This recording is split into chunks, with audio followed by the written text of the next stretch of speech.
Hi, it's Matt at Engadget, and today we're taking a look at the Sony Xperia Z. This is Sony's new Android flagship, and it has this sumptuous 5-inch 1080p display. More than that, it even includes Sony's new Mobile Bravia Engine 2. We'll take a quick tour here because you've really got to see this phone to believe it. It's a very good-looking slice of Android. It's probably the best-looking phone we've ever seen from Sony. The whole thing is actually uniform in width. And we'll take a quick look at the side later. But Sony are calling this design Omnibalance, and it's the same design you'll see in their new tablet. It's very, very thin, and the only detail along the edges, thanks to some covering flaps, is that power button and the volume switch. They're both made of machined aluminium, and the power switch actually just sticks out a little bit. Now, taking a closer look at the rest of the phone, the screen again dominates, as it most likely would, but the phone is actually very nice and light. This is obviously the white mirrored finish. It also comes in a black and a purple offering. Now, like the Xperia T that came before it, you'll get the same trio of on-screen buttons. You've got the multitasker there, the home button and the back button. Just below that, the only other thing you'll find there is the mic, which actually matches the design of the earpiece there. And also there you have a 2 megapixel Exmor-R sensor, and that's paired with a 13 megapixel Exmor-RS sensor, a new one with a flash and a secondary mic. Now there's nothing really else on that backing, it's just a lovely shimmery slice of plastic. It's a bit fingerprint hungry, but again, it's a very good looking phone. It's very well designed.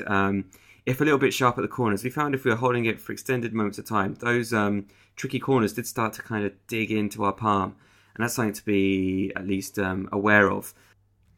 But fortunately, thanks to that 7.9mm thickness, it slid into our pockets on jackets and trousers with no issue whatsoever.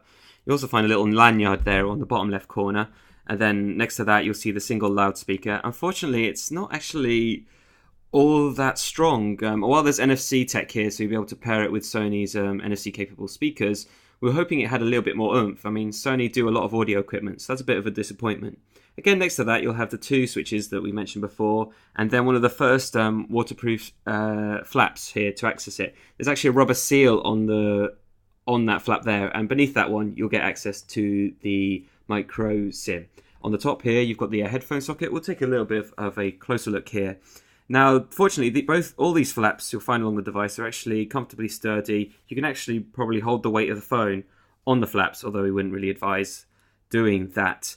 On the left edge, you'll find two more. One that you'll have to access a fair bit is the micro USB port. And then next to that, you've got the micro SD card slot. That expands the storage available up to 32 gigs. That is obviously in addition to the 16 gigabytes of storage that's already housed within the device. Alongside that storage, you actually get 2 gigabytes of RAM and the Snapdragon S4 Pro processor. Now, this one is clocked at 1.5 gigahertz.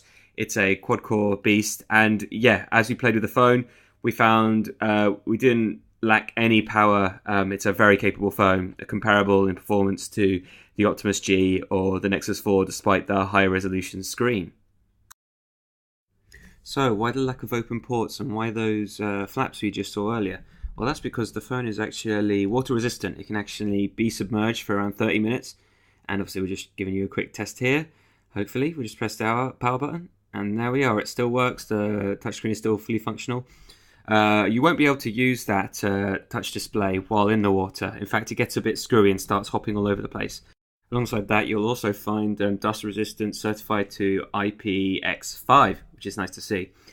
But given that you need to open and close the flap to access the micro USB charging port, we think Sony's missed a trick by not including any contactless charging here. We've already seen it on the HTC Droid DNA, which also has a 1080p 5-inch screen. And we've also seen it on the likes of the Lumia 920 and the Nexus 4, which is at a considerable lower cost.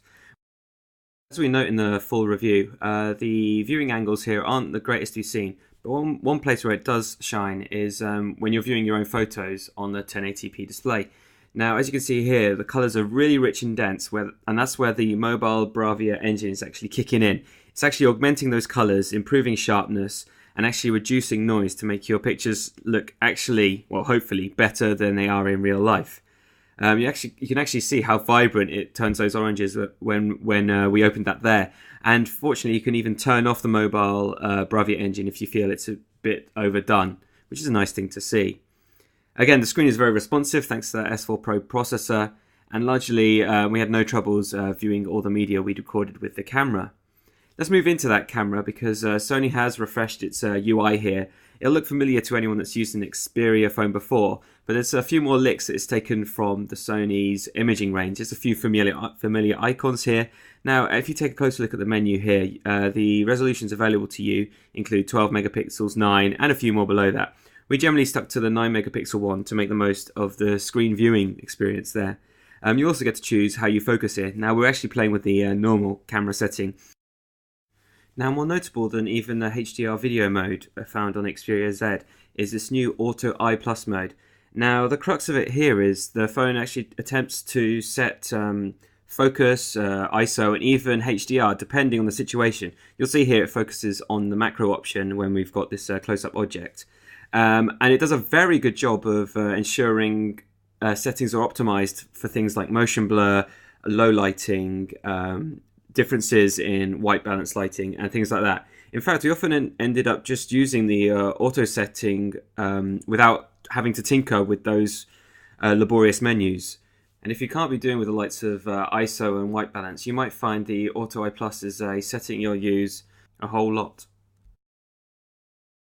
Now, diving into the phone, it runs on Android 4.1.2, so unfortunately it's not the very latest version of Jelly Bean, but it still has that distinctive Sony Xperia Android tang to it. Things like the Rolodex Gallery are still here, although these odd widgets at the top here are kind of a frustration more than a convenience. The one on the left of that setting bar there actually turns off data, and we've accidentally done that several times in the process of reviewing the phone. Something else we'd like to touch on is the new stamina mode inside the power management settings. The idea is to increase the battery life of the device by limiting apps that are able to access data when the screen's turned off. Unfortunately, we didn't find it made a major impact on battery use or extending what is unfortunately a pretty miserable sub 6 hour battery life. According to the power logs, it seems it's more the screen that it's sucking up battery power rather than any specific app.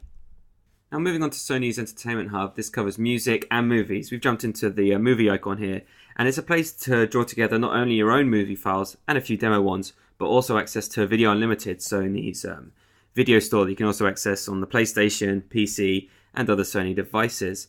It's very easy to pick up new titles alongside rentals. You can actually purchase the films. Now, unfortunately, all the ones we've discovered while browsing the store have been in standard definition. There's nothing, at least yet, to offer full high-definition playback. Next up, we've got the Walkman app. It is a very capable MP3 player. These are a few of the demo tracks that come with the phone. But you'll also gain access to Music Unlimited. Like Spotify, there's a premium subscription offer, ties around a £10 per month payment to unlimited offline plays. There's a few curated lists, and you can also just search by artist, album, and the rest of it. There's plenty of music here, but if you're already running Spotify, there's not actually that much here to convince you to change your ways. Now, not only is the Xperia Z a very good looking, solidly built phone, but it's also got the kind of specs you'd really want to see in a phone. A very high resolution camera with its own tricks, built-in storage plus micro SD expansion, and a processor that's the best currently available on the market.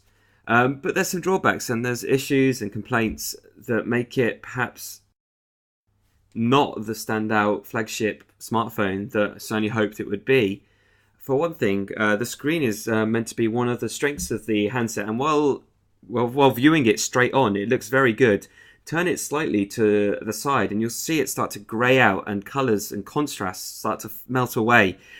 We've played with it up against the HTC Butterfly with its own 1080p display, and it just doesn't stand up to it. The Xperia Z will launch in the first week of March here in the UK, priced at around £525. That's around $815. Check out our full review at engadget.com. Thanks for watching.